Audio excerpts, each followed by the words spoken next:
Oh, something different.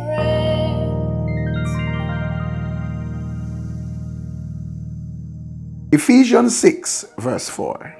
Fathers, do not provoke your children to anger, but bring them up in the discipline and instruction of the Lord. As we continue to observe Parents Month, let us look at this instruction from the Lord. Fathers. First of all, why fathers? Fathers, because according to God's plan, fathers ought to be the head of the household, the spiritual head of the family, the priest of the family, who is responsible before God for the spiritual upliftment and upbringing and favor and status of the family. So fathers, do not provoke your children to anger. It should be noted, however, that when we look at the word, we realize that it can be representative of parents. So I am able to say, parents, do not provoke your children to anger.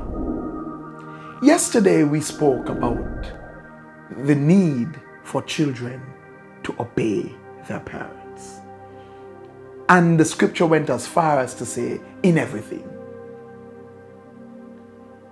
But not only do we as parents have a responsibility to teach them obedience, we also have a responsibility not to provoke them. Do not treat them unfairly. Do not use your authority in an abusive manner. Check your attitude. Do not be unkind or have an overly critical attitude. Actually, if we look at how God treats us, it's a good example of how a father ought to be with his children.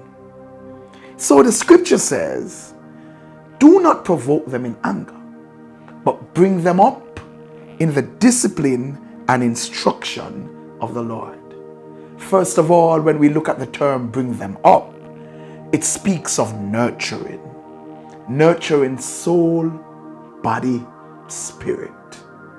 It is our job as parents to nurture our children.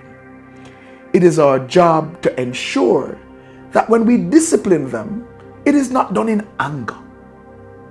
It is not done with a lack of control. It must not be done out of bitterness or pride either.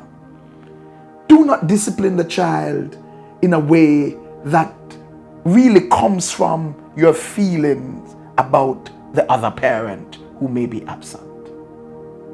Do not discipline that child in a way to satisfy your ego or your pride because you may feel embarrassed about something. When we discipline, it should be with love. Discipline should lead to better.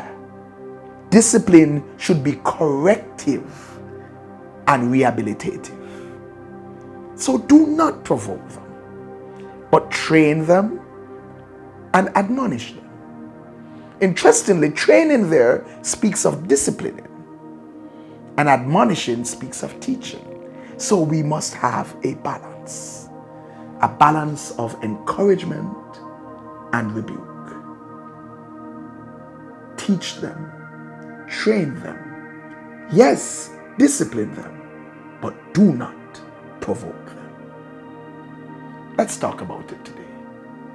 Like, share, comment, subscribe, and hit that notification bell. And may your children be a blessing to you. God bless you.